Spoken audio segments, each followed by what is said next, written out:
of new people who are joining us today.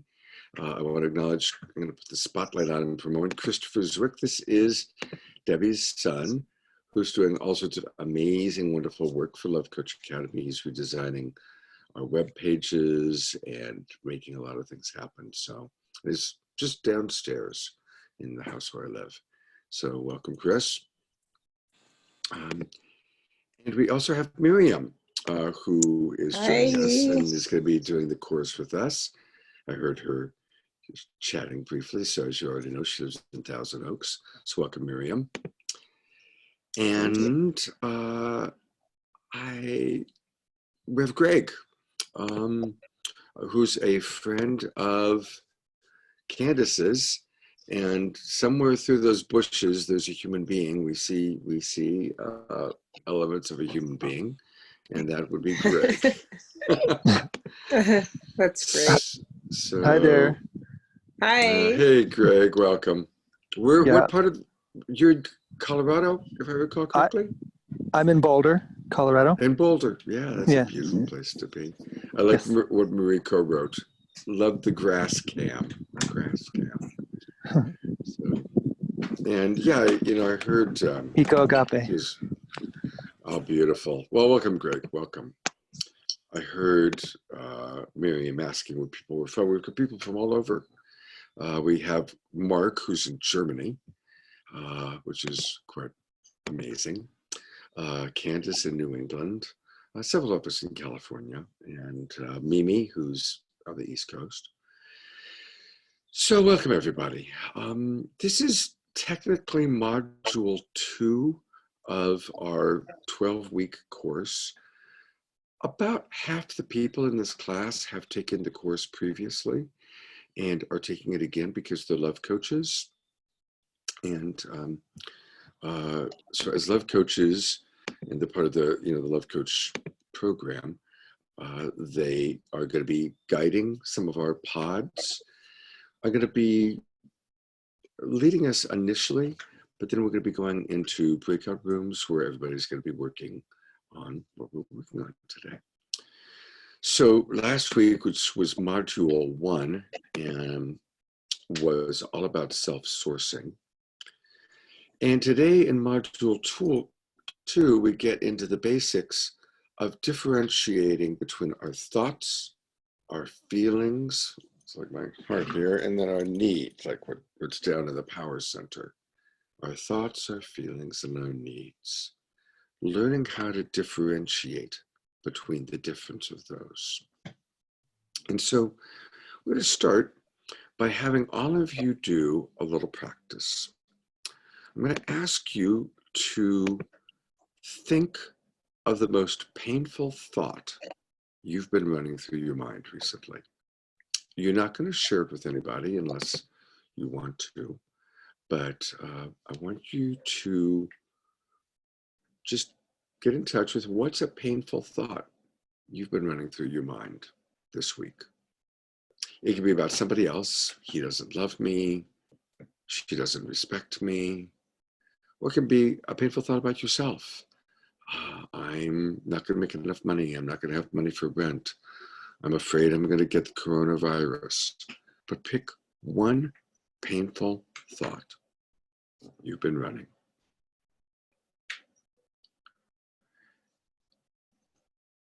And once you have that painful thought in your mind, I want you to please close your eyes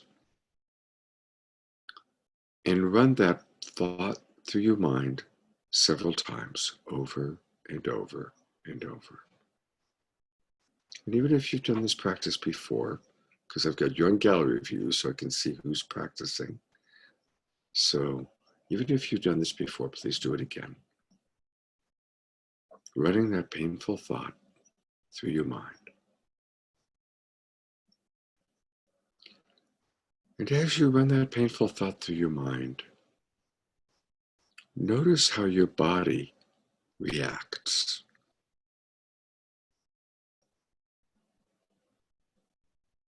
Are the places in your body that begin to contract where you feel discomfort?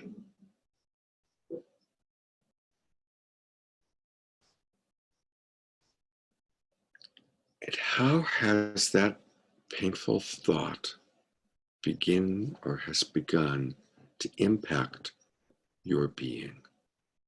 Started as a thought, and now it's impacting your being. Complete the inventory, and I invite you to open your eyes and come back into the room. And always appreciate if people turn on their cameras, just because it's nice to be able to see everybody, because I'm going to ask some questions by raise of hands. So by raise of hands, I'm not going to call on you, but just by raise of hands, who noticed a place in their body, at least one place in their body, where there was physical discomfort as you ran this thought? Okay, just about all of us. And who noticed that literally your emotional being began to change? You went into fear or contraction as a result of the painful thought. Okay. So thank you. Now, this is a reminder that what we think absolutely dictates our experience of life. Now, I'm going to give you a short phrase. Some of you already know it, those of you that are new. The phrase is, I'm telling myself the story that. I'm telling myself the story that. And you can write that down if you want. I'm telling myself the story that. And what you're going to do is you're going to run the painful thought through your mind one more time. But this time you are going to add that phrase to the beginning of your thought. So if your thought was, he doesn't love me, I'm telling myself the story that he doesn't love me. I'm telling myself the story he doesn't love me. If your painful thought was, I'm afraid I'm going to get sick, I'm telling myself the story that I'm afraid I'm going to get sick. Okay. So you're going to... God, I just missed everything you just said. I don't know if is anybody else experiencing you freezing? Maybe it's only out here on top of this hill. I heard everything, yeah. You did? Could somebody who heard it write down the main thing? I don't want to interrupt. Well, yeah, so Deborah, briefly, okay, because I want to keep us in a certain state.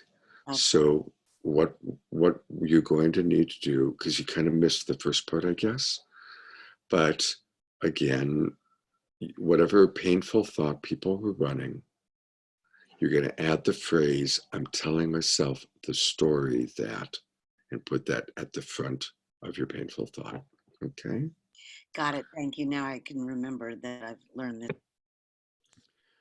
So we're going to close our eyes again. And again, I'd like you to run the painful thought with that phrase at the beginning 6 or 7 times. Okay? And notice if your body responds differently this time. So painful thought, but prefacing it with the phrase, I'm telling myself that.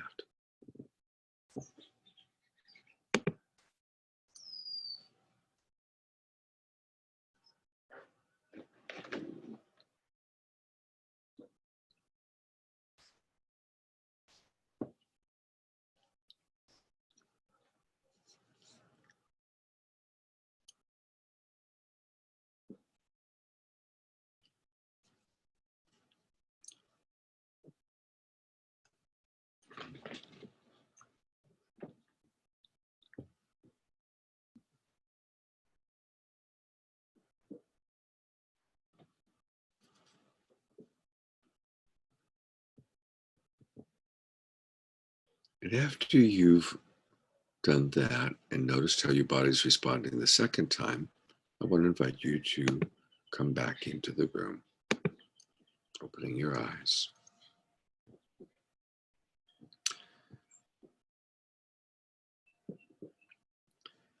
And again, I'm not going to call on anybody right away, but by raise of hands, who noticed a difference between the first time and the second time? Who noticed a difference in their body between the first time and the second time? Who noticed a difference in how they were experiencing that painful thought between the first and the second time? Okay. And who would be willing to share the difference between the first and second time for the group? Would be willing to speak to the group about the difference between the first and second time? Don't be shy. Okay, so Anaprabha and then Candace. Anaprabha. You're muted. Good morning, everyone. Yeah, so the first time my uncomfortable thought was I'm not feeling seen by my beloved, let's say.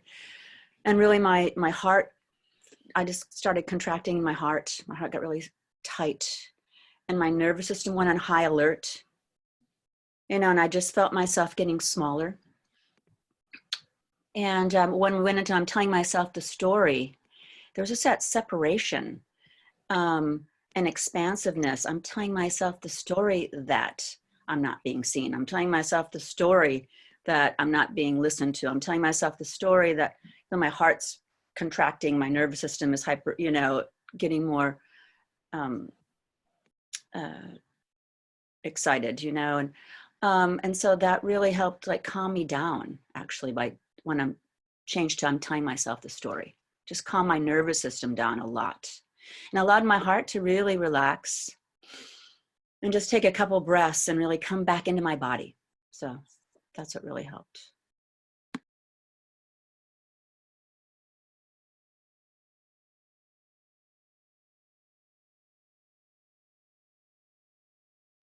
You're muted, love.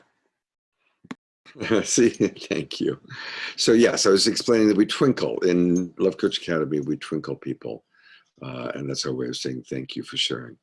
Candace, what was the difference for you between the first time and the second time? And I've got the spotlight on you.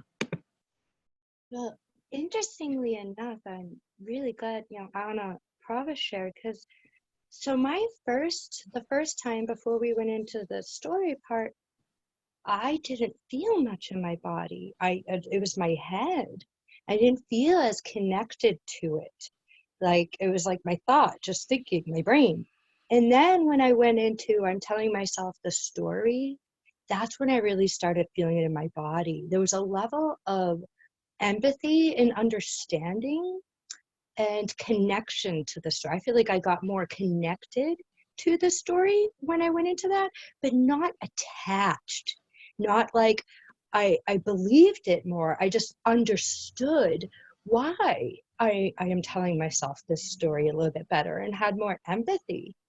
And the story itself, in various ways, I'm a failure, I fucked up, something's wrong with me, I'll never get better,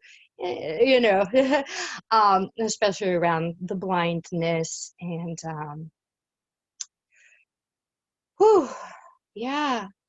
my body.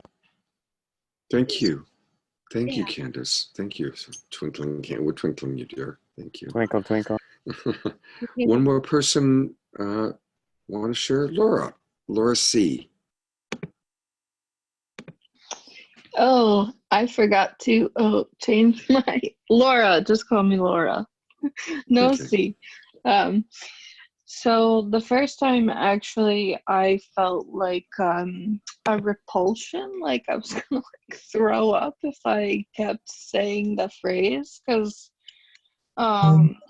it was like a visceral rejection sort of. And then the second time, I think I kind of had a experience which was somewhat similar to Candace's, where I felt like a sadness towards the idea and like an ability to understand where a thought like that might come from, and then also in this case it involves another person, what that other person might be feeling and if they might be running a similar thought and what is the meaning of that. So it was definitely transformed my emotional experience and allowed me to access kind of what is the root of what felt like more of a root of that kind of idea. Mhm. Okay, thank you. We're twinkling you. And I changed it to Laura. There's something to see there. All right, so this is a really important practice. And for those of you that are kind of on the love coaching track, I suggest that you start your classes, or when you're wanting to start work with a client, or even demonstrating the power of this work to a client, you share this practice. I've been giving it for at least 10 years now. And so I've given it to thousands of people. About 10% of the time, people don't notice a significant difference. So I want to establish that just the first time they do it, necessarily, not all the time.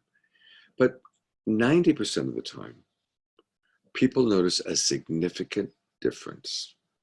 And what this practice is helping us to understand is what happens when we're triggered by our own reptile brain. And today we're going to be really talking about thoughts, feelings, and needs, but it's very important to understand how the reptile brain works. And again, some of you have heard me say this before, but it's important to hear it and to memorize it. Because what I'm about to share, when I explain it to people, it helps people understand themselves in a whole new way. It's a very powerful understanding. And it goes all the way back to our conception. When you were conceived, when all human beings are conceived, in the first 24 hours, the first thing that's formed of significance is what becomes the reptile brain. It ends up lodged in the back part of our brain. And by the time we're an adult, it's about the size of a walnut. But it's the very first thing formed when we're conceived. Our brain stem then begins to form, then the spinal column forms, and then the body is built around all of that. It's the oldest part of you. From an anthropological standpoint, it's ancient. Our reptile brain is not very different from the dinosaurs or lizards or reptiles. And it only has one function: survival. We are built to survive. Survival is the predominant aspect of all species, including our own. Now, here we are, we're adults. Why am I making such a big deal about this? Because the majority of our pain comes from our reptile brain getting stimulated, and we get triggered. And most of the time, it's our own painful thoughts that are stimulating that reptile brain. Many of you have seen my little toy here. It's my little reptile brain toy. Right? And I like to bring it out to remind people that when the way the reptile brain works as we grow up and become adults is when we perceive the possibility of attack. Not attack itself, just the possibility of attack. Reptile brain takes over. We only have actually 4 choices: fight, flight, freeze, or fawn. Fight is obviously, that's pretty obvious. Flight, when we were, many generations ago, flight was physically running away. But now in our contemporary culture, flight shows up as disassociation. We disconnect, right? Long-term flight is alcoholism or drug addiction or anything that will help us to escape the pain of our circumstances. Short-term flight is we disconnect from the person that we're interacting with. The third option when reptile brain takes over is freeze. And this one we're just like deer in the headlights. Please go away. Please don't eat me. Yeah. And when we go into freeze, we go into paralysis. Now, here's something really important. When we run guilt or shame, which are both self-judgments, we trigger our own freeze reaction of our reptile brain. People who have perpetual guilt or perpetual shame struggle with paralysis because they are consistently keeping themselves frozen by their guilt and their shame. And probably all of us have aspects of our life where we feel consistently guilty or ashamed. And so in those aspects of our life, we go into overwhelm and paralysis. It might be something as simple as we feel guilty that we don't call our mother as much as we should. And so because we feel guilty about it, we go into paralysis and we call her even less, and we're afraid to call her, right? Or anything we're afraid of. The more we're afraid of it and we have shame around it, the more we go into paralysis and we avoid it. I'm not going to call on anybody, but by raise of hands, who can relate to that with some part of their life? So most of us.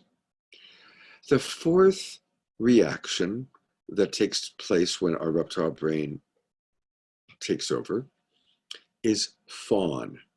Fawning is kind of contemporary culture, we would call that ass kissing or people pleasing. The example in the animal kingdom is if you've ever seen a big dog go and attack a little dog will go on its back and expose its neck, which is basically saying, okay, I give up, you can kill me, please don't. Okay. But we do that when we kiss ass. We do that when we people please. We're fawning. Okay. So when we are abducted by our reptile brain, when our pain body takes over, we go into a really funky state of being. We go into fight, flight, freeze, or fawn, none of which are life affirming, none of which create quality connection. Now, this function was a very valuable function for our ancestors because our ancestors were in constant physical peril. They were in constant physical challenge. So it kept them alive long enough to procreate. So it was a good thing. But in our current culture, our brain, our body hasn't caught up with the blessings of our culture, the blessings of the lives that we lead. Let's face it, most of us are not in physical survival anymore.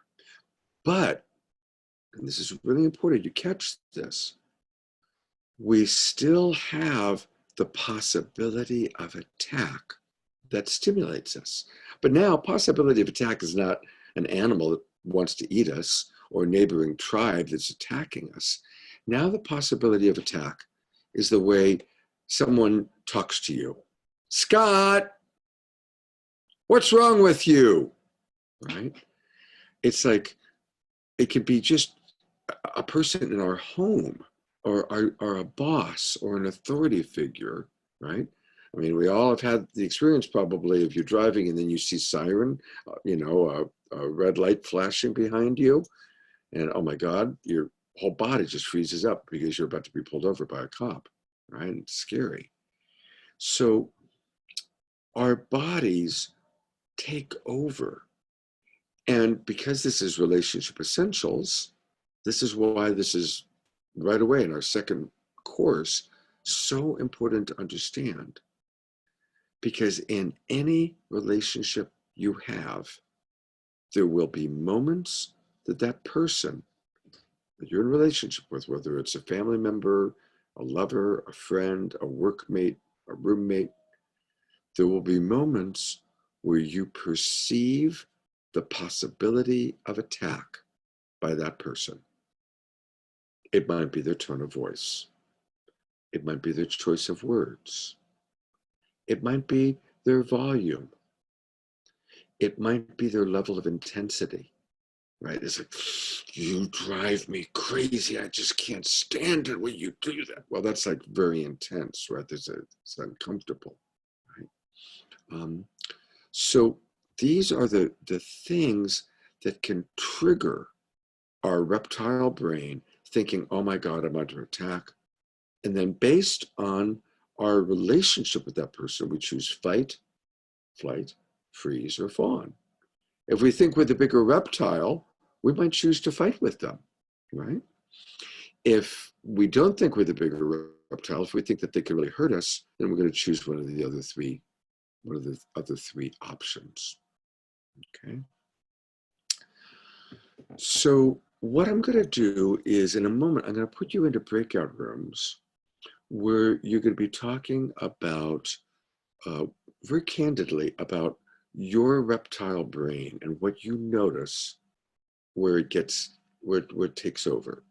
But I need a moment to create the breakout room. So while I'm doing that, I'd love to call on maybe one of our more advanced love coaches to just kind of share and to model an example of a relationship you're in where your reptile brain takes over. So who's somebody that'd be willing, one of our advanced love coaches would be willing to share along those lines?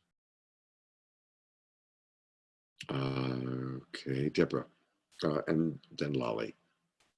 And briefly, just kind of brief. So with fight, flight, freeze, or fawn, let's see. If I experience a friend of mine who's needing to live with me, you know, not showering and somehow not smelling good, and I'm thinking, oh, you know, I might go like that, like just what I did, roll my eyes and go, oy vey. I mean, could he just figure out that he's got to take a shower? Or, you know, or when I was making really great meals, I literally said, you know, it would be really nice if you just said thank you when you get the bowl. But I could see myself go into, you know, certain fight or roll the eyes is one thing. I'm thinking of what has triggered me when somebody is I know what can really even trigger me is like somebody rolling the eyes or acting overly formal or a little bit critical, but it's subtle, you know, or the cold shoulder, like in community where, you know, certain people will be like, Deborah, hi, how are you? I love you. Oh my God. And other people might be in a crowd and walk by you and, you know, they didn't act like they didn't even see you. So it is really amazing the different body signals we get and then how it feels in our body.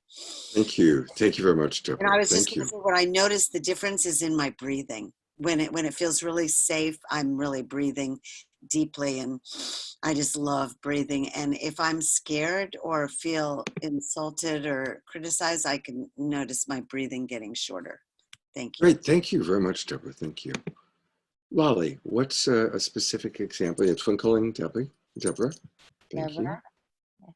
Um, Well, for me, you know, it's been a practice of understanding, but it's not always easy when you have a trigger, so to speak, that's uniquely to you mostly. But my practice is that I try to look at all judgments as a tragic expression of an unmet need.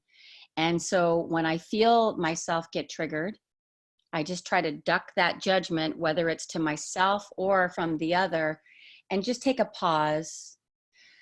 It's amazing how the miracle of the breath can just calm us down. I mean, it's like we have this thing available to us all the time to just take that deep belly breath for a few moments, maybe 2 or 3. And usually I don't have to react and I can not make things worse on purpose by a reaction.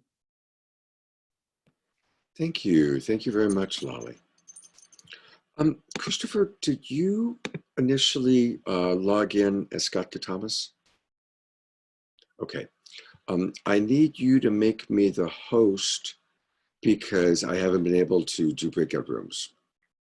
So if you go to my box and you click on the 3 little dots in the upper right-hand corner, you'll see what says make host. Great, I'm the host now. And now I can create breakout rooms. But of course I wasn't able to do that because, so I'd like to have maybe one more person share. Daniel, could you share? Thank you. Yes. Good morning, everybody. Well, I noticed that what happens when I get triggered in mostly my intimate relationship, but also maybe with the agent at the healthcare, at the health insurance, is another example of someone that can trigger my. It's like it goes deep into my core wound of not being cared for or being left behind. And so even though I'm aware of that, it can still squirt enough of those chemicals into my body that it's hard for me to shake it if I don't catch it in time. And it happens so fast.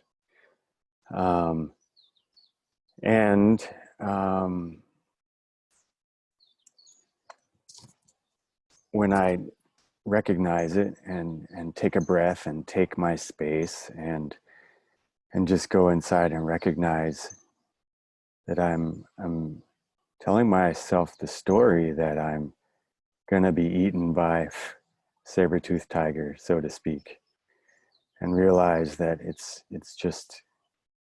really a deep, deep core wound fear that shadows are things that aren't true that I believe that no longer serve me, can take over. But as soon as I can shine the light on them, call them out, recognize that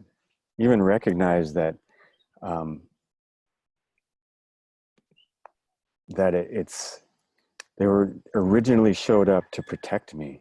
Like it wasn't something that's my enemy or something I need to banish from my life, but it's something to embrace and thank you. I know you've been trying to protect me. You care about me. That's what you were doing, and I appreciate it.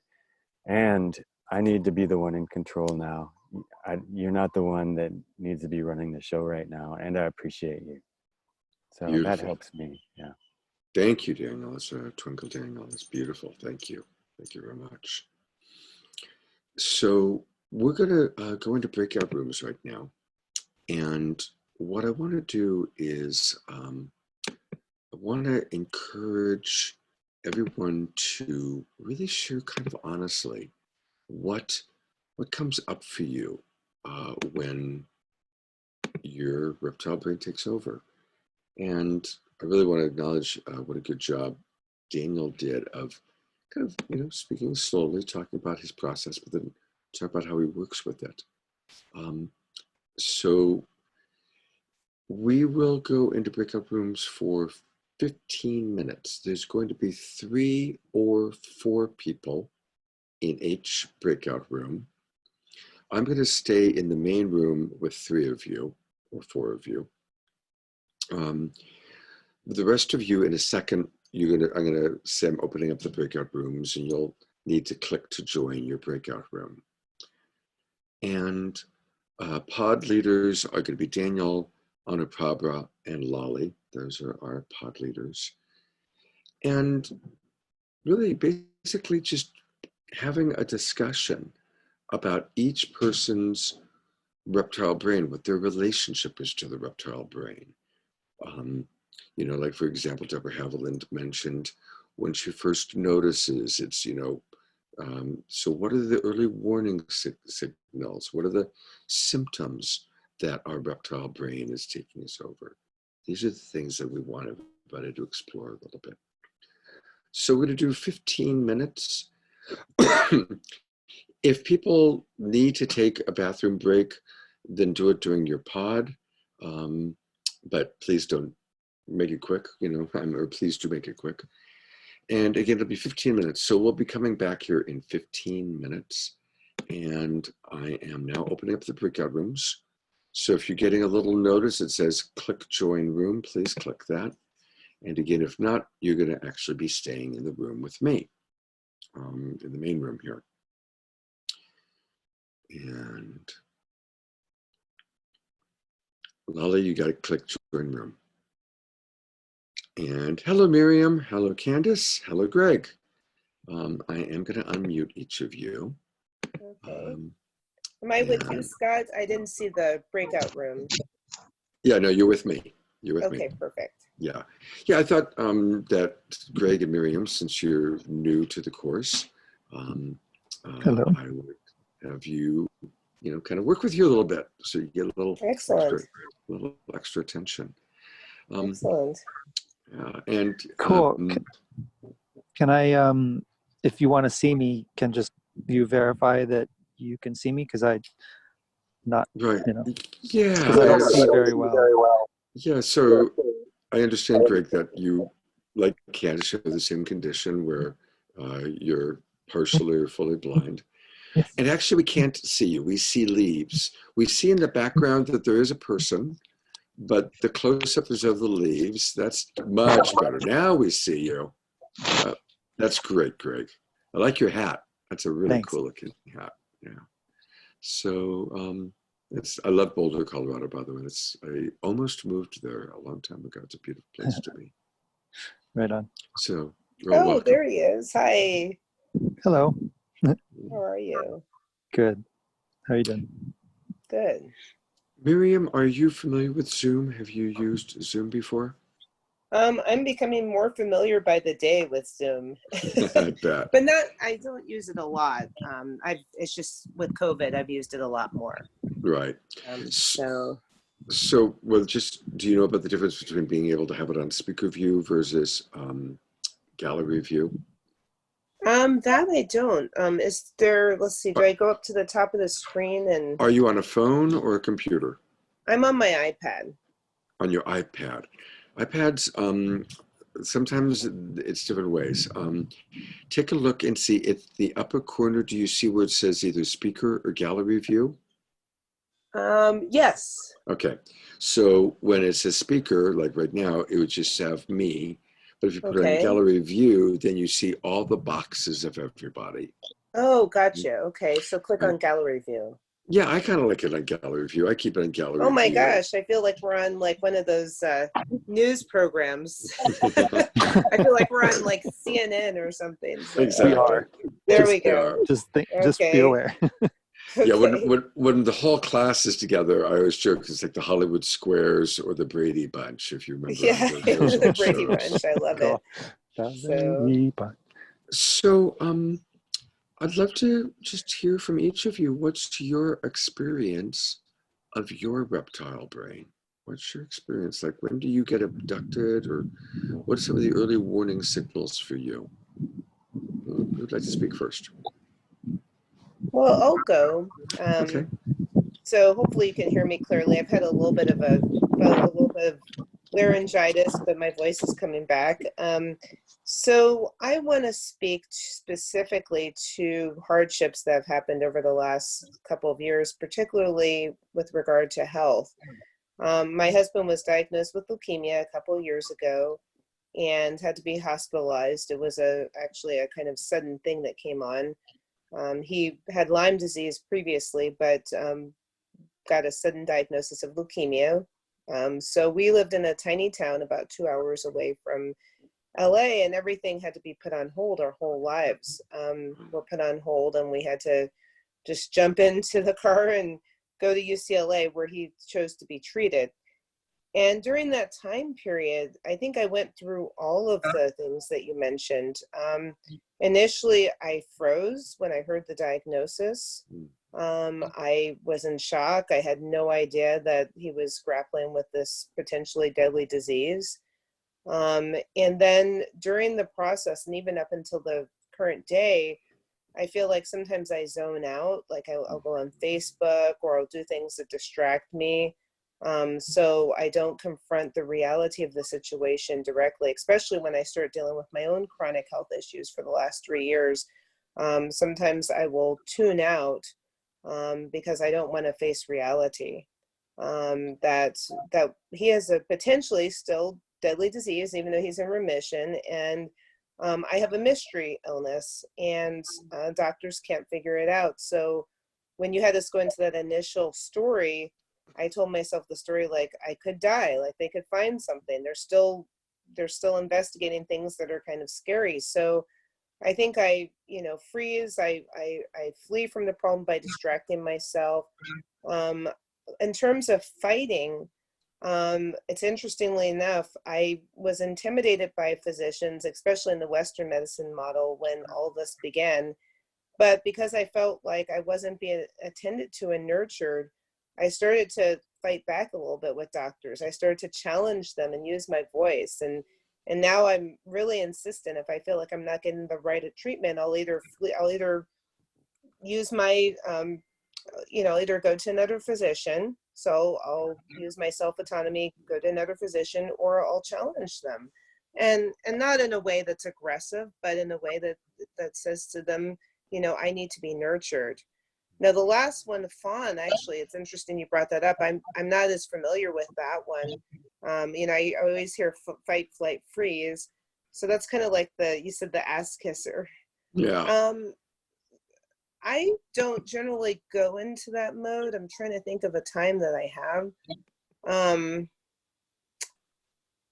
I suppose I have, but that's not one that resonated quite as much. I suppose out of desperation I have, like when I feel like it's the only way that I can get my needs met, that I have to really, oh no, you said people pleaser too, correct? Mm-hmm.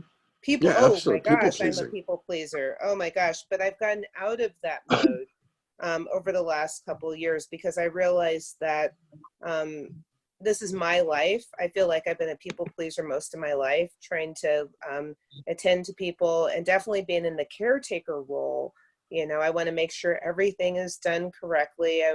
Taking care when my mother-in-law lived with us, it was people pleaser. There were things I didn't like, but I kept my mouth shut. I was the good, dutiful daughter-in-law.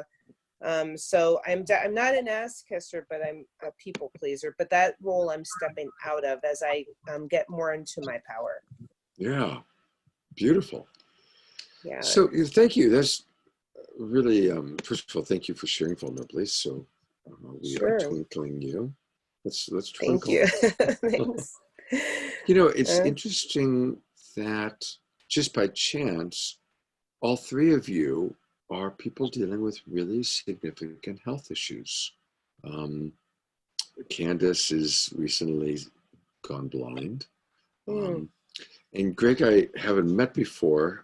She brought him into the course. This is his first course too. But hi, Greg. But I guess you also have the same condition or a similar condition to Candace? Yeah, I do. So it's just kind of interesting that all three of you are amazing, beautiful souls going through the very incredible challenge of health issues that radically impact your experience of life and how to work with that, how to manage that.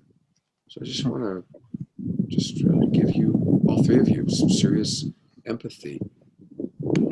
Thank you. Yeah.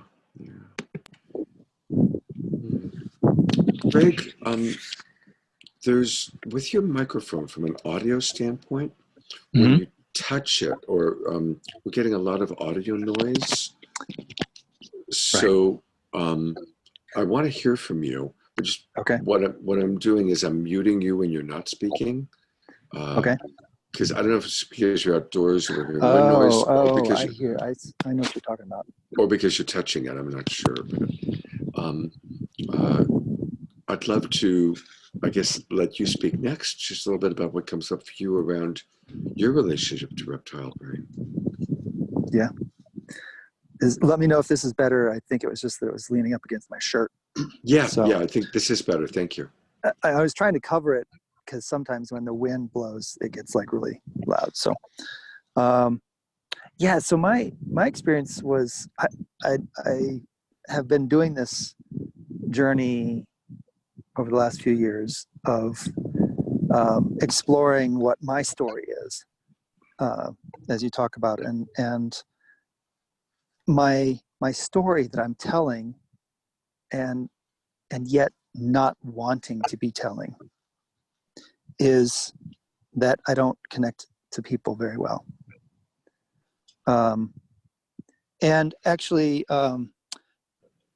very explicitly, like the story lately is that I connect with somebody and then suddenly they're not connecting with me. So, this is like feeling it in my body. It's like a definite shrinking, like just my whole being, like being a raisin and just like, and, working with trying to find resources, emotional resources to resist that, to hold myself together, to keep from being small. And, it's like in some ways I can see how I'm trying to fight it. And sometimes I'm trying to, like, I do freeze. I'm not sure how you call like shrinking, how, like, because in some ways it is kind of a freeze in place, I think. Yeah, so it's been a interesting journey for me, because prior to really losing my eyesight, I was like very I was a loner. I was like a total loner person, and about 10 years ago I discovered the feeling behind the thoughts of I'm a bad person, I'm unlovable, was that I want community, I want connection. And so then I've just been on this journey of discovering myself at the same time as I've been losing my eyesight. Yeah. And so I'm like, I don't know how to connect with people. Like, and I'm learning like how I look, like Candace knows, like I look out of the corner of my eye to try to see as best I can. But that really actually, I'm in a men's group, and one of the guys, like I was inviting, like, guys, I would love to hear your experience of me. Like, I really want to know, like, how do you experience me? And one of them was telling me, yeah, I feel really awkward. So there's these little itty bitty steps. I'm like, oh, okay, this is how it's impacting me. And so Greg, yeah, go ahead. I'm so grateful to have you with us, to have you joining our group here. Thank you. I'm one of those people that I believe that everything of significance happens for a reason. The right people come together at the right time. That's very true. Yeah. And I also believe that the meaning of life is we're here to learn to love ourselves and to love each other. Yeah. Right. And yet each person has such a unique journey of learning to love themselves. And so for both you and Candace, learning to love yourselves and to get your needs for connection met, even though you've got this, really challenging health issue, this really challenging thing. And because I work closely with Candace, and she's, one of our love coaches, it's really showing up. It's been interesting charting and tracking her process as the blindness has gotten worse, and as she's also worked on how to manage it. And then just a little bit you've shared with me right now touches my heart so much, and I can really feel the depth of your sincerity and this incredible, beautiful longing for connection and how to be connected, how to stay connected with this whole new thing that you're coping with. And so I just want to let you know that, I mean, the whole point, I'm a relationship guy. Everything we're doing in Love Coach Academy is to improve relationships. So what is relationship? It's connection. You know, it's like the two primary needs in life are safety and connection, right? Once we feel safe, what do we want next? We want to connect, right? Right. Yeah. So I look forward to myself, the other people you're going to meet in Love Coach Academy, supporting you in your journey of creating connection.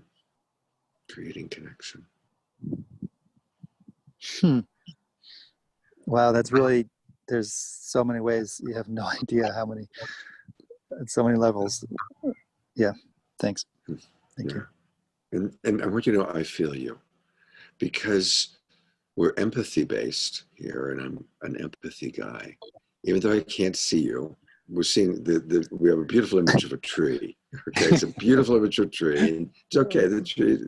But even though the whole time you said that I couldn't see you, now I see you. Now I see you. But I could feel you. And what I especially felt was just the beauty of your longing for connection. And there it is, because it's a universal human, profound, deep desire that we all have, right? Yeah. So welcome to Love Coach Academy, and welcome to a new community of friends. Thank you. Candace, what's alive for you? And thank you for bringing your friend Greg in. What do you want to share a little bit about your current relationship to reptile brain? Am I on? Yes, you're on. Okay. Whew. Wow. So in this moment, in this class, I am coming to a deeper awareness of how my reptile brain has been responding and responding versus reacting to my going blind journey. And also, you know, the linkages between stories that I've created through going blind and the link to my reptile brain of the womb. And I really saw, as you were explaining that connection, how our whole being and body is formed around this. And I was like, wow, so my shame thoughts are in my big toe potentially? So really, I can see all the ways. So with the fight, the ways in which I have fought going blind, I don't do it as much now, but initially when I found out when I was 21, and I just got off heroin and crack, just got off the streets, just finally started seeing what a certain sense of normalcy and life was. And I was like, yeah, fuck that. No, thank you. I'm out. And so that was my initial fight. It wasn't happening.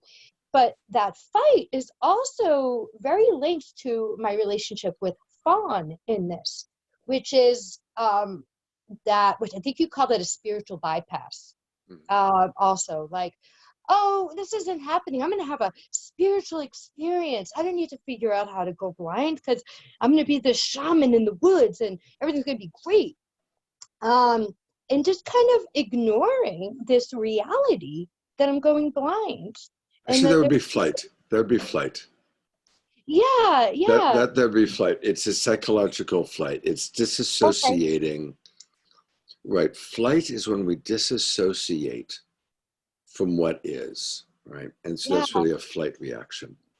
Yeah. And so I've been running from it.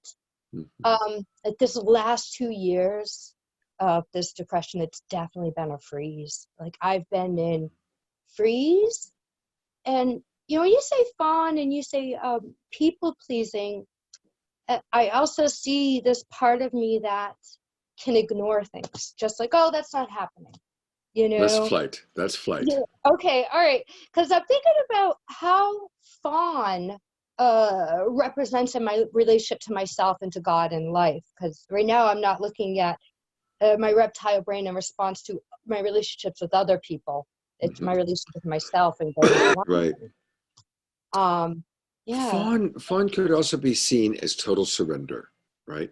When we go into fawn, we are completely surrendering, but not in the kind of spiritual sense of it, but more in the reptile brain. You know, please don't kill me. I give up. I give up. I give up. It's a giving up. Now, there's the spiritual quality of surrendering to higher will, you know, and surrendering to, you know, the higher flow, which is, I think, a healthy thing to do. But we're not giving up. When we surrender to God or to life, we are aligning ourselves in the natural flow of things. Whereas in the reptile brain reactive fawn, we're surrendering and giving up and completely like contracting, right? So we're losing our power. We're losing our power when we fawn. When we surrender to God or surrender to life, I think we're actually accessing the highest power possible. Right? I've definitely been playing in the field of giving up on myself and life more so than surrendering, which is different.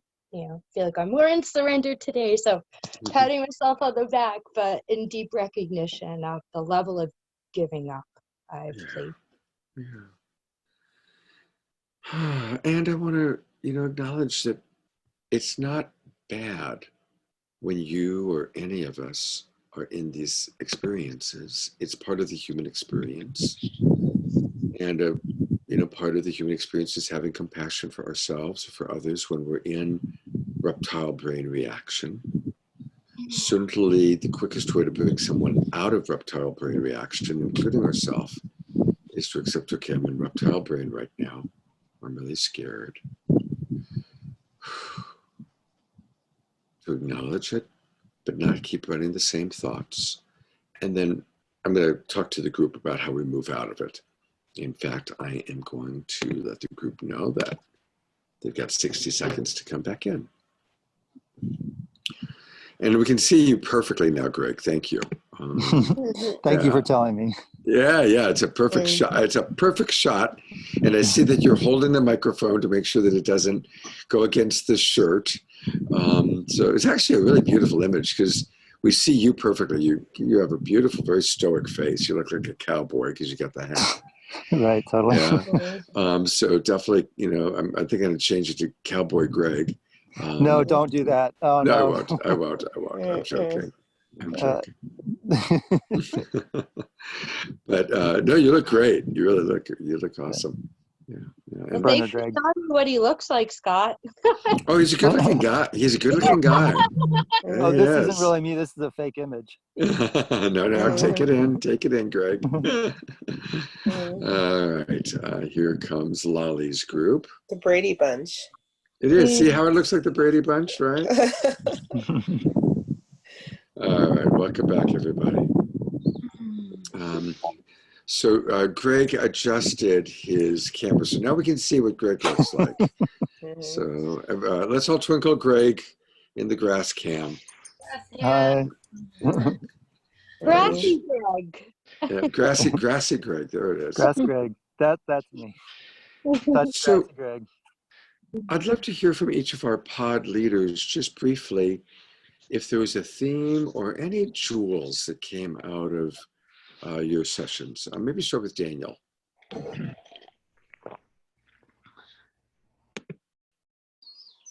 Okay, sorry, I wasn't prepared to be called on so fast. Yeah, so we explored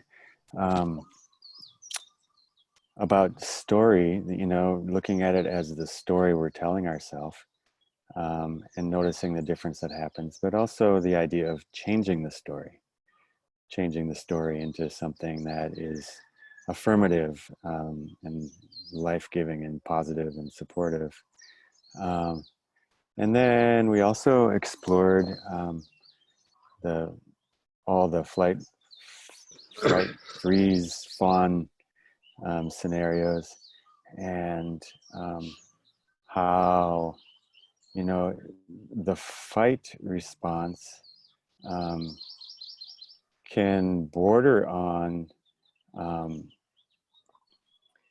setting a boundary, like a healthy boundary, to feel safe in a situation. Say with a person who is in a power position, much like big and threatening, to like not be pushed around by that person. Just like exploring, like what's the story am I telling myself, and what is a healthy boundary, you know? Yeah, I would say that was the gist of it. Would you agree, Mariko and Laura? Yeah? Okay. They're nodding. Thank you. Thank you, Daniel. Anuprabha, we're twinkling your group. Because I just worked with two people that are blind. I'm now feeling like the need to like explain to everybody everything that's happening. It's funny how my mindset is now kind of in that way of That's a seeing. good idea. That's a good idea, Scott. Yeah. Oh, wow. We went into a lot of how the really very vulnerably, everyone, how when the reptile brain gets stimulated. And I'm feeling it in my body right now, actually, from that. Just, we really went deep into what happens. And often in our group, there was a desire to fight, but realizing that was not going to work in that situation. And so often the freeze came and a disassociation came then.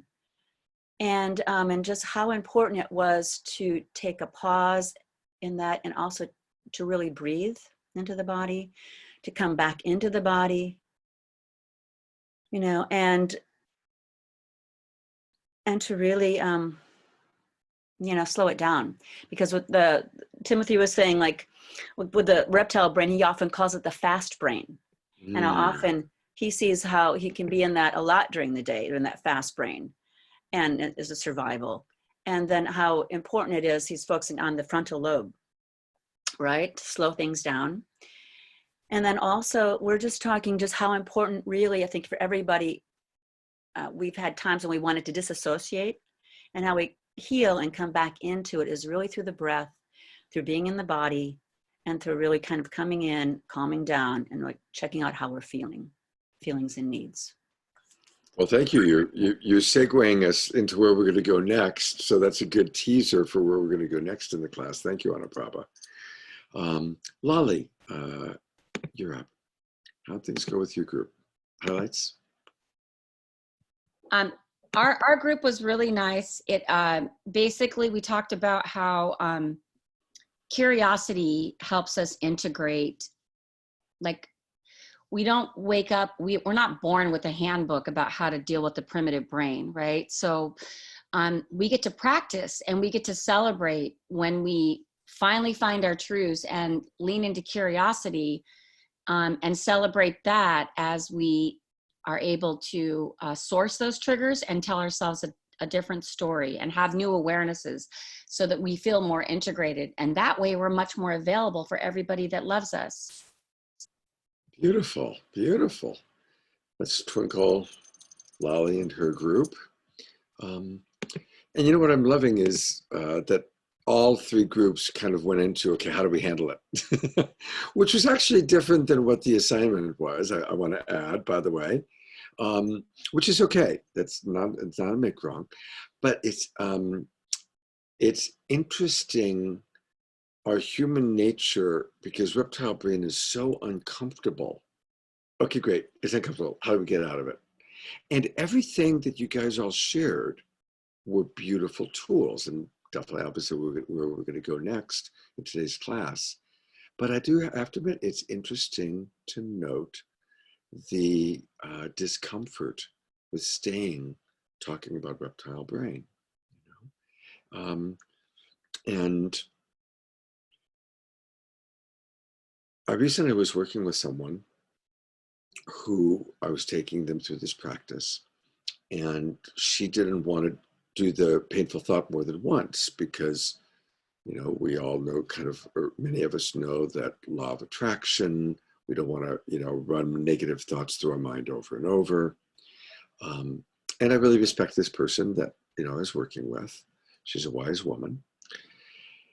And when you're teaching it, when you're using this practice and this tool, and I really do want to encourage all of you, especially those of you that love coaches, to use it. When that issue comes up, and I've heard that a couple of times over the years, the truth is we have negative thoughts. All of us have negative thoughts. And awareness, semi-enlightenment, the highest form of use of our consciousness is to bring the unconscious and make it conscious. Okay. In relationship essentials, we are wanting to make the unconscious conscious. The value of what we're working on today is learning, when am I in reptile brain? When am I stimulating my own reptile brain? What are the negative thoughts, the negative self-talk that I do? What are the people, the places, the situations that trigger my reptile brain? We all have in our life certain people that no matter, we could be in the best mood, but the moment we think of that person, we get abducted by our reptile brain. Okay. So we're wanting to be in the awareness of this. And if we avoid it too much, now, of course, I'm not wanting us to stay there. The whole point is to notice, acknowledge, and consciously make another choice. But we have to start by consciously noticing where we are in reptile brain, or where we're likely to get stimulated by our reptile brain, right? And then what happened to all three of your pods? Let's get the hell out of here as fast as possible. Now, I don't know if it was quite like that. I'm exaggerating to make the point. But we also want to realize that when we're with somebody else who's in reptile brain, they're usually very uncomfortable. It's pretty unpleasant when someone's in reptile brain. And so it's human nature to want to change and get them out of reptile brain as fast as possible, because it's uncomfortable, it's unpleasant. If they're in fight, that sucks. If they're in flight and they're disconnecting, we're not feeling connected, that's no good. If they're in freeze, we're dealing with, a zombie. And if they're in fawn, it might feel good a little bit if we're, if our dominant side is wanting to just dominate, but it still isn't a healthy exchange of relationship. Okay. So remember, and next week our whole course is going to be about empathy, but just remember, what do we do when someone's in reptile brain? We empathize. We feel them. We feel them. We acknowledge their pain. We're not acknowledging their pain because we want to keep them there. That's called pity or sympathy. But we also don't want to just completely ignore it, because that's apathy. Empathy. Wow. You're really, and rather than focusing on their deficiency, we focus on what it is they're longing for, that they're missing. In my pod, one of the people shared really, really beautifully about going blind and the longing for connection. Right? And it just totally touched my heart. It's like, oh, wow. We all so want to connect and feel connected. And this person's going through this very real challenge. It's an ongoing challenge of how to create connection and sustain connection without being able to see. So just a reminder for all of us that the way out of reptile brain, whether it's where we're with someone else or with ourselves, we go through the passageway of compassion. The passageway of compassion. And with that, I'm going to tell one of my favorite stories Anuprabha has now heard it 37 times. Um, and I'm sure that Lali and Deborah and Mimi have heard it many times as well. And it's a story about the Dalai Lama. And it's the perfect segue story for where we are in the course right now. So the Dalai Lama allowed brain researchers to hook up brain scanning equipment to track how his brain functions. And they ran tests with him for about 90 minutes. And they discovered that at all times, his synapses fire in the frontal lobe. Never once did his reptile brain get stimulated. Not once was he abducted by the reptile brain.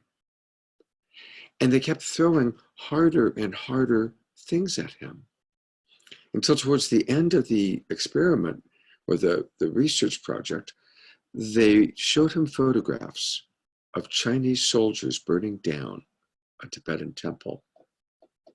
And as he looked at these photographs, he wept. He wasn't stuffing his emotions, he wept. But his synapses were still firing in the frontal lobe. Now, what's the frontal lobe?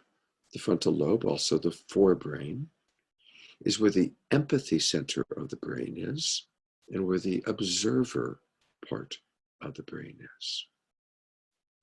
So he was having empathy and seeing what was happening. He was in observer mode, but he wasn't going into reptile brain reaction. So they took it a step further. They said, how do you feel when you think about Chinese soldiers raping or even murdering Tibetan people? What thoughts do you have? How do you feel? And he wept. And there was a long silence, but still only in his frontal lobe were the synapses firing. And then finally he speaks and he says, it reminds me I must pray equally for the Chinese soldiers as I pray for my Tibetan people. The pathway of empathy kept him in his frontal lobe. Okay. When we're abducted by our reptile brain, and it still happens to all of us because none of us are the Dalai Lama yet, we have limited options. And fight, flight, freeze, and fawn, none of those are empowering. None of those are options that are life affirming, to use a Marshall Rosenberg quote. When we're in our frontal lobe, we have compassion for ourselves, compassion for the other, and we see the big picture. And many of the tools you're learning in Love Coach Academy and through Relationship Essentials are the tools of compassion and the tools to bring us and keep us in our frontal lobe. Now, I still get reptile brain. I still get reactive. But since I started studying with Marshall Rosenberg, since I traveled and studied with him, and as I teach this, I just got to say my life is pretty amazing, even when hard stuff's happening. Because it's less and less what my circumstances are, and it's more and more how I relate to my circumstances. And by relating through the pathway of the heart, through compassion, through feelings and needs, the world is a much more beautiful place. And I want to bring it to what's happening right now with coronavirus.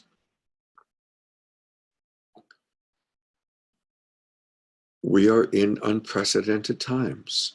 This is our world war, right? What World War II was to our ancestors and World War I to the ancestors further back. This is it. There's incredible things going on all around the world. It's impacting all of us. We don't know what the final outcome is going to be. We don't know how hard the impact is going to be. It's like a war in that way. Right? We don't know if we're going to be economically devastated. We don't know if we're going to get sick. We don't know if we're going to die. But there sure are a lot of belief systems out there right now. And you can spend all day long scanning your computer and going down any number of rabbit holes. It's a biological weapon. It's Mother Earth cleansing herself of the virus of humanity. It's the Pleiadians reviving the planet and raising our consciousness and bringing us into fifth dimension reality. It's 5G and it's the dangers of 5G, and on and on. And it's pretty hard not to get pulled into those belief systems and try and figure it out, because we all want to figure it out. We all want to understand it. My suggestion, limit yourself to 30 minutes a day max to scan the headlines. Spend the rest of your time in compassion, practicing compassion. Are you feeling lonely? Have empathy for your loneliness, and then flip it into the beauty of your longing for connection. Someone you know is really, really scared that they're not going to be able to keep their home. Give them compassion. Don't buy into belief systems or go into alternate belief systems. And certainly, I really encourage us not to spend our time arguing different belief systems. I'm working with a lot of couples right now as a coach that are deeply divided because of coronavirus. He wants absolute safety, batten down the hatches, and no contact with the outside world. She thinks she's new age, and she thinks it's not that bad, and she wants to still take her kids to the park. Another couple, she's so scared she's not willing to see her lover. She doesn't want her lover to come over. She wants to be all alone. And the lover is like, whoa, this is more than ever when I want to be with you. And she's too afraid she's going to get the virus from him. And those are two very real situations I'm working with right now. Compassion. I'm just, in each situation, understanding the other person's belief, understanding what's alive for the other person, having empathy for yourself, empathy for the other, and not arguing over who's right or wrong. Because none of us know for sure. None of us know what the truth is of this virus. None of us know how long it's going to last. None of us know how it's going to truly impact us. We don't know. So let's just all agree to that. Let's just all agree we don't know. And let's drop into compassion for how scary it is, how confusing it is. And compassion for any specific needs that aren't being met or that are being challenged. And guess what? When we're doing that, we're in our frontal lobe. Still, remember, the Dalai Lama cried. He didn't stuff his feelings. When we're frontal lobe, we still might have uncomfortable feelings. But we're experiencing those feelings through empathy, compassion, through our heart. Whereas when we're in reptile brain, we're experiencing those feelings through a filter that's never pleasant. It's just not pleasant. So I've said a lot, and Laura is raising her hand. Was that valuable? I know I went on kind of a tangent, but do I get some twinkling? Deborah Haviland is twinkling me, so I'm having a need for reassurance. Okay. I just want to say that was so well said and so beautiful that I took notes, and then I noticed I couldn't put them there. I don't know if you blocked me taking notes or something. No, you're I not wrote blocked from down taking your notes. beautiful words, every beautiful word, so it would be organized for new people. So It should be there. I have not blocked you. So okay, good. Well, okay. Thank you. That was very well said. Thank you, beautiful. Thank you, Laura. Thank you, Deborah. And now I'm turning to Laura. Actually, if Deborah is willing to take notes, maybe we could make a Google Doc or something. I was going to say because of my arthritis, it's a little hard for me to write, and I really do want to take notes. And if there was a note taker, that would be incredible, but I wasn't sure if anyone was willing to do it. So I just want Well, to just a reminder that the note taker is that we're recording this, right? All these are all being recorded. It again, I post them like usually the next day or sometimes May the I same day. speak for a minute when you get a chance? Yes, Greg, absolutely. Cool. Thanks. So yeah, so just go through the recording, you know, and really watch it a second time and then take notes. You know, and then you can pause the recording. So that's, I really appreciate there are certain people that do my courses that watch the class 2 or 3 times, you know, to really take it in. And of course, I love that when people do that. Greg. sorry, I actually had 2 comments okay. that were not about that. That was just responding to Deborah. Okay, Laura.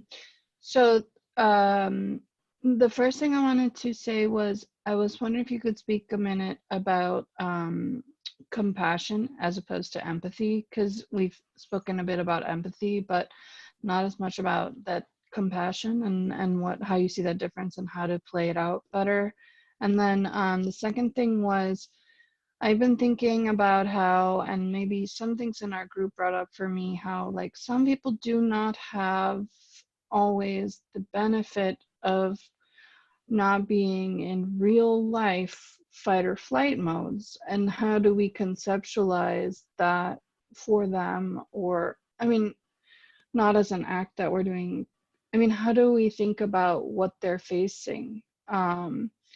And I do understand that maybe it's most powerful that they can transform their fight or flight into something that's more frontal lobe activity. But like when a person faces danger, real danger in their community, or danger in their job, or, you know, it's not so easy to tell that person, your feeling is not serving you, and your your response is not positive, I think. All right, okay, so thank you, good questions.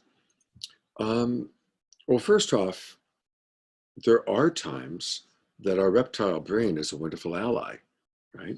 It is valuable to perceive the possibility of attack, okay?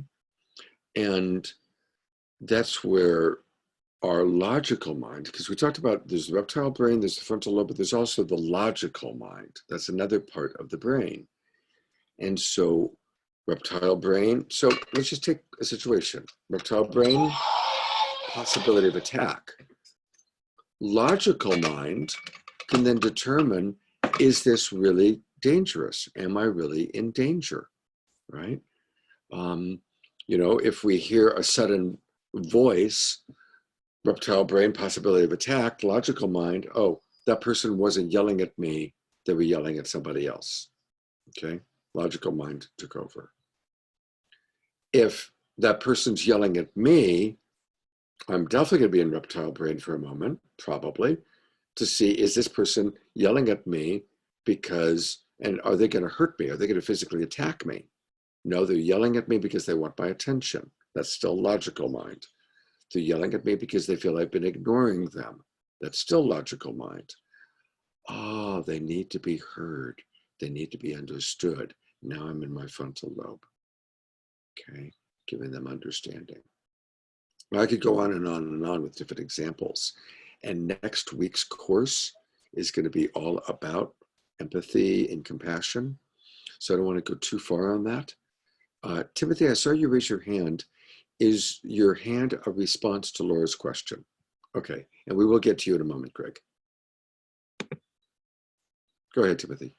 I think Laura's point is really good, that when we're working with a client and they're triggered and they're actually in a state of reptilian fright, flight, flop, freeze, that it's really important, as Scott said, for us to empathize and stay with them in that place, not try to help them actually move into their frontal lobes or give them logic or tell them that what they're in is bad.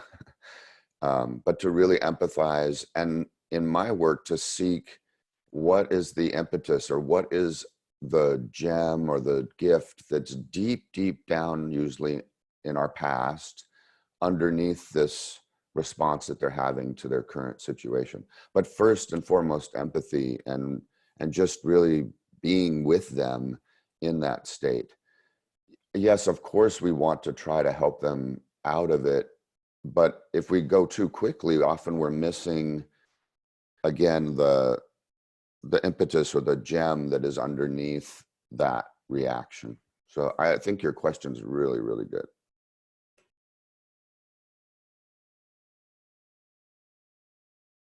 Let's twinkle both Laura for asking the question and Timothy for his response. Good work. Muriko, and Greg, we will get to your promise. Muriko, is this a response to this? Yeah, so Timothy, what does that look like? Because when you say that, I get a vision of, like, you know, when you see a guy almost get into a fight and then there's another guy that plays the role of the calm down guy. I like, the vision in my mind is like, what's the conversation that the calm down guy says to the guy who almost got into the fight? The guy who's like pushing the body back and stuff. Like, that's the vision that I get with your words. What does that look like to have empathy for the person in that space? I think it's better that I use an actual example. So the other day I was triggered by an email from the mother of my kids. And the first thing I wanted to do figuratively was throttle her, was fight, was tell her all the reasons that, you know, I had a story going in my head that she just wants money, she just wants to control, she just wants power, she just wants to hurt me. And the thing that I did was reach out to someone else, and that person just held space and let me discharge and met me very well, exactly the way I'm talking about, where they just allowed me to have my emotions, say everything. And then after a while, this person said, what is this? What is the, they didn't say story, but they said, you know, what is it that you're telling yourself that's causing all of this? And then we got deeper and deeper, and she just helped me, gave me space, but asked questions and allowed me to go deep into my wound, which is that this woman betrayed me severely. And I still have a lot of pain around it. And so when she emails, I tell myself a story that she's going to try to betray me again. She's going to try to hurt me again. And so that person just holding and empathizing each step of the way and allowing me to cry and everything else, I finally got to a place where I was able to recognize I'm in no space to write a response. And then she said, you know, when you are ready to write a response, why don't you email it to me first? And we'll just make sure that it's clean of all this emotion and all this wounding. So she did a beautiful job at, like, allowing me to be in my reptilian brain and my emotions and not bypass anything, as opposed to try to get me to see that, hey, you know, Timothy, you're really in no place to respond to this email right now, which would have been a lot of people's go-to, you know, some form of fixing or resolving. I think I'm making it clear what I mean by using my own example. Let's twinkle. Thank you for that example. And that's a powerful example. And yeah, very often, look, reptile brain happens first. We almost always have the reptile brain reaction first. Possibility of attack, reptile brain takes over. The key is to notice, oh, I'm in my reptile brain right now. I'm having a reaction, and I don't want to react. I want to respond. That's like part of this teaching. I'm learning not to react, but rather to respond. Right? Reaction is unconscious. Reaction is unaware. It's habitual. It's a pattern, right? Response, in my language in here, is consciousness. We're making a conscious choice. And maybe every now and then, a conscious choice might be to throw a punch.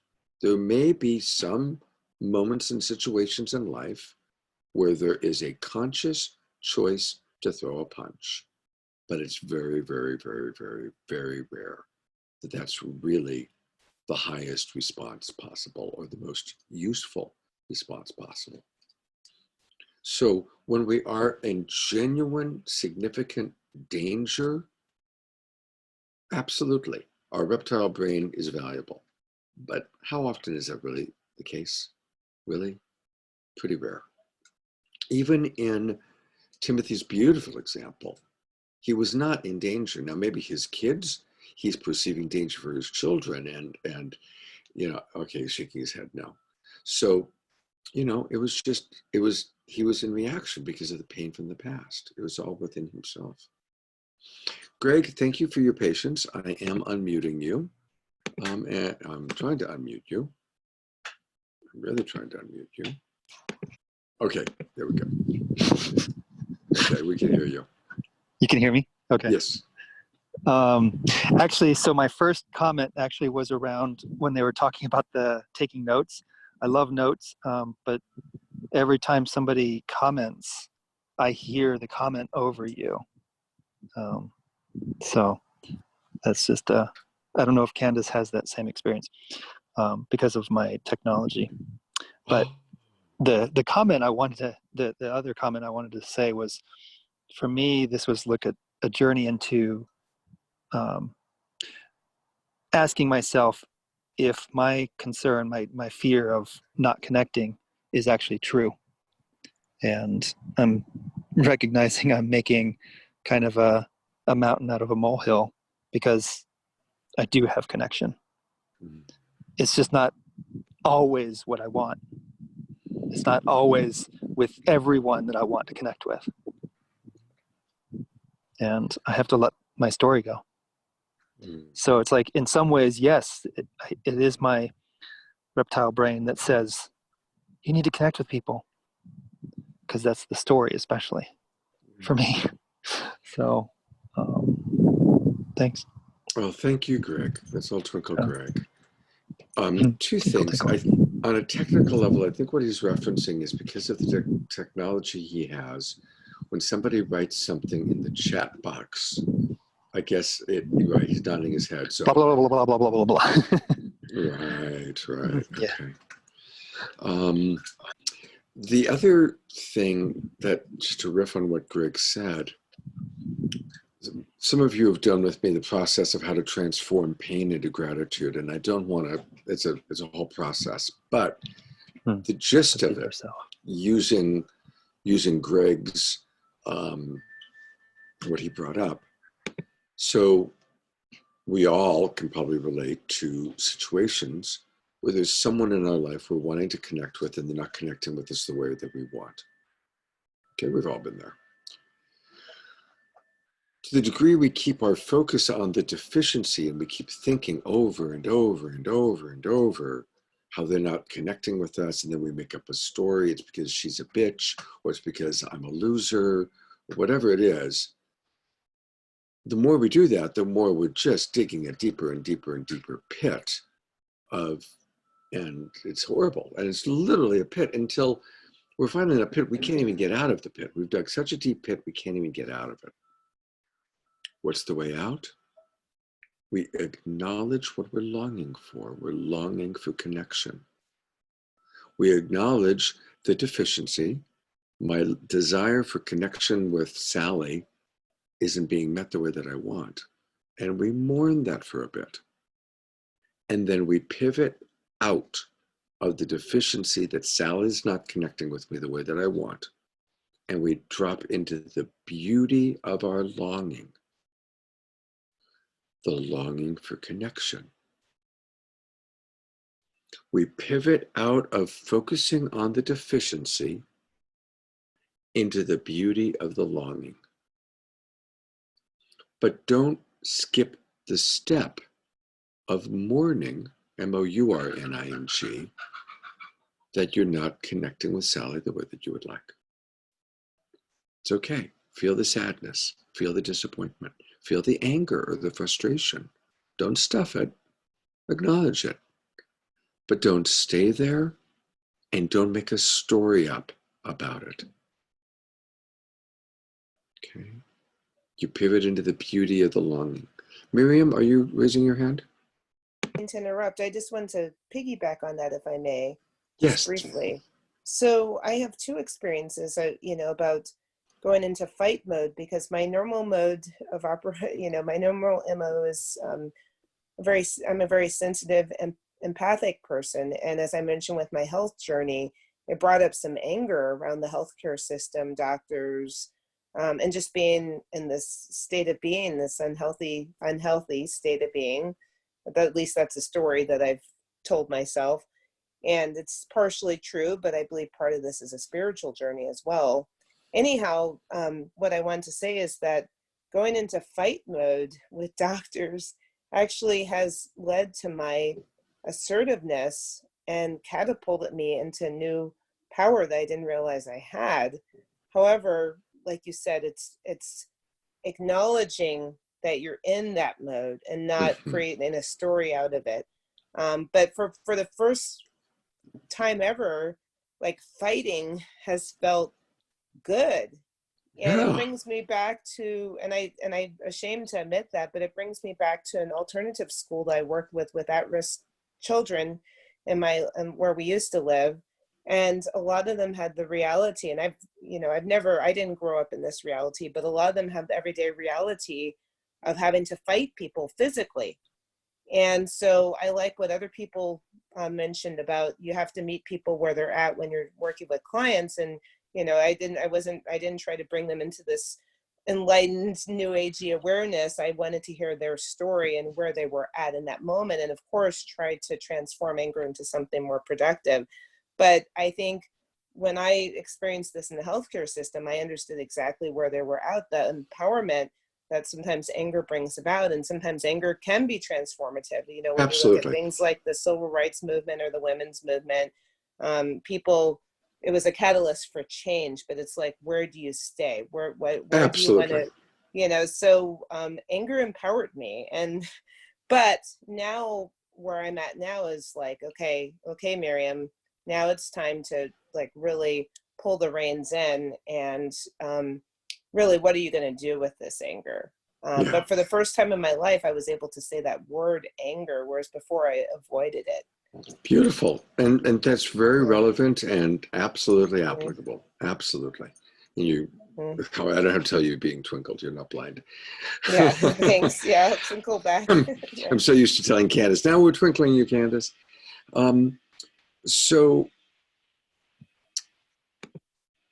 one thing that I like about her story that's important is, okay, anger was empowerment, right? Which is, in fighting with her doctors, she found her power. But the logical brain also then comes in and decides to what degree is it valuable to fight or not, right? Obviously, it wouldn't be useful to decide all doctors are evil and I'm going to fight with all doctors all the time, right? That's what happens when we become fanatical, which happens for some people, right? So we want to be conscious about our use of anger. And I agree, anger absolutely can be a great driving force, but anger needs to be channeled. We always want to channel and manage our anger. Okay. We started late, and normally we end by 12 noon, but I haven't even got into feelings and needs. So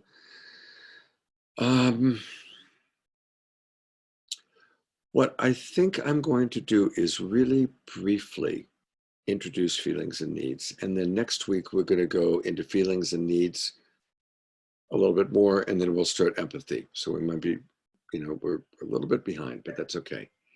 But just again, when we're in our story, right? Remember how at the very beginning, we all identified, oh, I'm in this story. It may or may not be true, right? A story is something that is mental, and our thoughts are highly suspect. Now, sometimes people will, no, wait a minute. My story was I got fired, and that's a fact. I was fired. Fair enough. But even if the story is a factual truth, how is that story running you? How is that story running the way you're experiencing life. So we don't want to let our story run us, even if it's a factual truth. What we want to always do is come into feelings and needs. And again, just some of you already know this, but a quick reminder. I'm going to do a quick screen share. That our stories in our brain are highly suspect. But what's always true is whatever we're feeling. And Greg, what I've done is I've brought up a list of universal human feelings. And I'll just read some of the categories. But one of the things we want to be aware of is that whatever we're feeling, our true emotions, this is what's real in the moment. Our feelings are what's real in the moment. Same thing for another person. But the feelings are genuine single words. So sometimes we'll say, I'm feeling like you really don't care about me. That's not a feeling. That's a thought. It's a projection.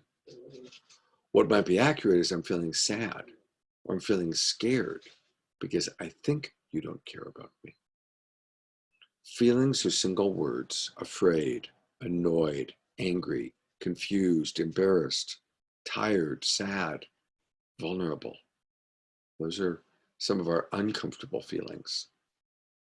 Comfortable feelings are affectionate, confident, happy, peaceful, relaxed, excited, hopeful. Now, in Love Coach Academy, we don't ever want to say there are bad feelings and good feelings, or negative emotions and positive emotions. All emotions are welcome. All emotions are part of the human experience. But some are uncomfortable and some are comfortable. And here's the key: our emotions are always connected to when our needs, our values, our longings are met or not met. So I'm going to bring up another screen share.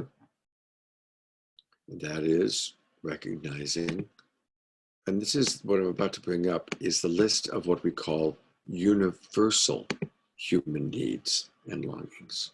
Universal human needs and longings. And here we go. Here's the list. And universal human needs and longings, also we can call these values. I like to call them values quite frequently. This is what we build our life around. Our life is built around trying to get these words met: safety, connection, respect, appreciation, to be seen clearly, to be understood. Those are a few of our universal human needs.